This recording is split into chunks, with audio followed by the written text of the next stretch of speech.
Okay, so if you're into slow burn thrillers where a normal family gets blown up by one impossible detail and the whole town unravels, that's basically Harlan Coben's entire deal, and it works every single time. So today we're going through 8 of his Netflix thrillers, worst to best, according to me. And yes, I know some of you are gonna fight me in the comments about the order. That's fine. That's honestly half the fun. All right, let's get into it.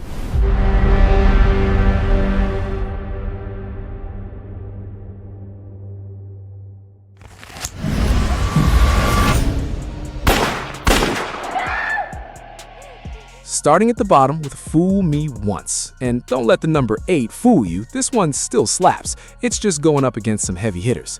Michelle Keegan plays a woman having the single worst year of her life.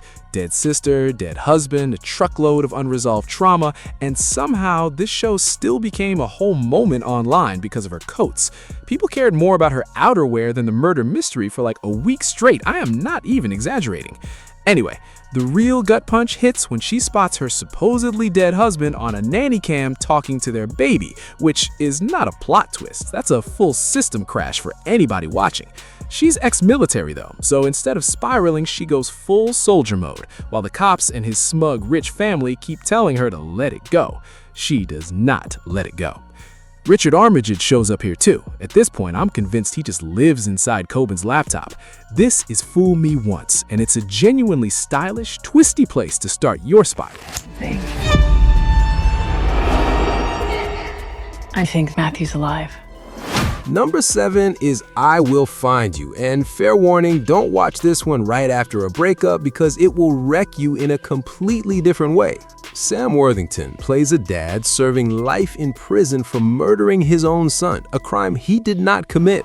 And instead of raging about it, he just quietly punishes himself every day like some tragic statue nobody bothered to move.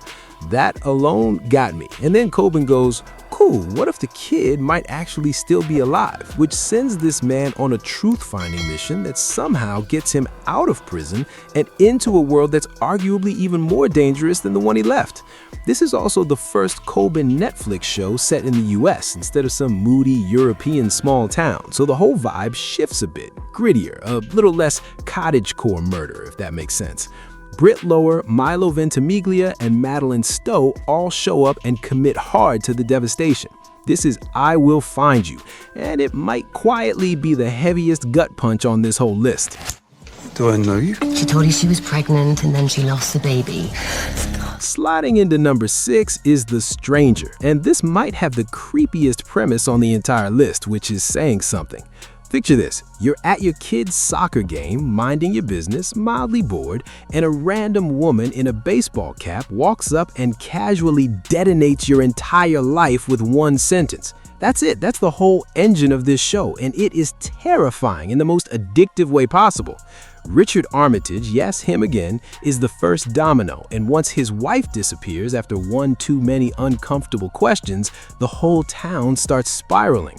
What I love is she's not some evil mastermind with a plan. She's basically chaos wearing a hoodie, dropping secrets like landmines all over the neighborhood, and every character's secret ends up tangled with somebody else's.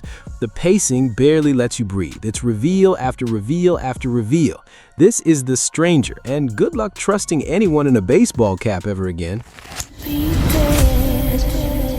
This is the guy she went away with. Number 5 is Missing You, which is basically what happens when heartbreak and a dating app collide in the worst way imaginable. Rosalind Eleazar plays a detective because of course she does. Coben loves putting law enforcement through personal trauma. And 11 years ago, her fiancé vanished without a trace. No note, no body, nothing. She built a whole life around that unanswered question, and then, completely out of nowhere, she's doing the most mundane thing on earth, swiping through a dating app, and his face pops up.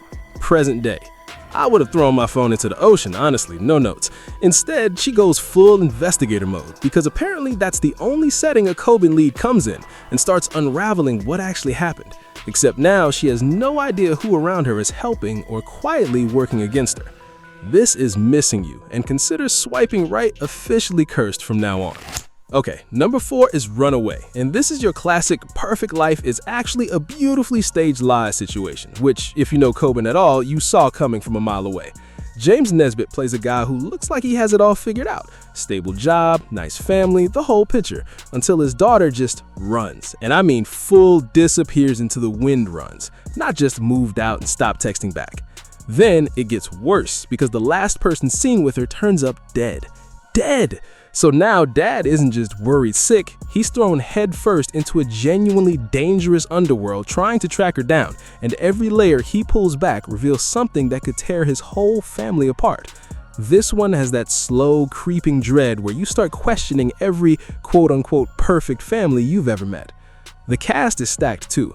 Minnie Driver and Ruth Jones both show up and bring some serious weight. This is Runaway, and it will absolutely wreck your sleep schedule for a few nights. Real quick, before we get into the top 3, if you're the kind of person who actually wants recommendations, go ahead and hit subscribe. And a like on this video helps way more than you think too. Okay, group hug over, back to the chaos, because the last 3 are where this list gets truly unhinged. Number 3 is Stay Close, and this is where the format gets really fun, because instead of one storyline, you get 3 seemingly unrelated people who all end up tangled in the exact same nightmare. Richard Armitage, yes, again, plays a photographer who accidentally snaps a photo of a shadowy figure sprinting through the woods. No context, just instant dread.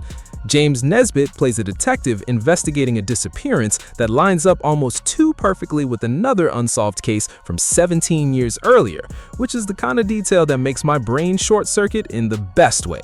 And then Cush Jumbo plays a woman finally getting her happy ending after over a decade with her partner, except her past clearly did not get the wedding invitation. Watching these 3 completely separate lives slowly weave together is such a satisfying puzzle. Coben plants tiny threads you don't even clock until it all clicks. This is Stay Close, and it proves the man can juggle 3 timelines without ever dropping the ball. Leave a message after the beep. Jenny, it's Dad. Again. Where are you? Number 2 is Safe, and we are fully in I would simply never recover territory here. Michael C. Hall plays a pediatric surgeon, already grieving his late wife, already holding his family together with tape and hope, who wakes up one day to find his daughter has vanished along with her boyfriend, as if single parenting through grief wasn't already a full-time job on its own. He does the thing every Coben dad apparently does, completely abandons self-preservation and goes full amateur detective, except what he digs up isn't just about his daughter, it's this slow creeping realization that his cozy little British suburb is basically a nest of secrets wearing a nice sweater. Every neighbor, every friend, every "we're so happy for you" smile is hiding something, and watching that mask slip layer by layer is deeply, deeply satisfying in a slightly unhinged way. This is Safe, and true to the title, absolutely nothing about it is. And number 1, the top of the whole list, is The Woods, which earns it by doing something none of these other shows even attempt, splitting itself across 2 timelines that circle each other like sharks.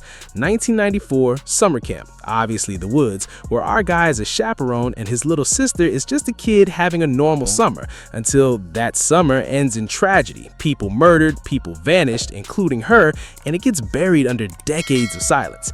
Present day, he's a prosecutor now, recently widowed, quietly rebuilding a life, when a body turns up wrapped in newspaper clippings all about him specifically, which is not ominous at all.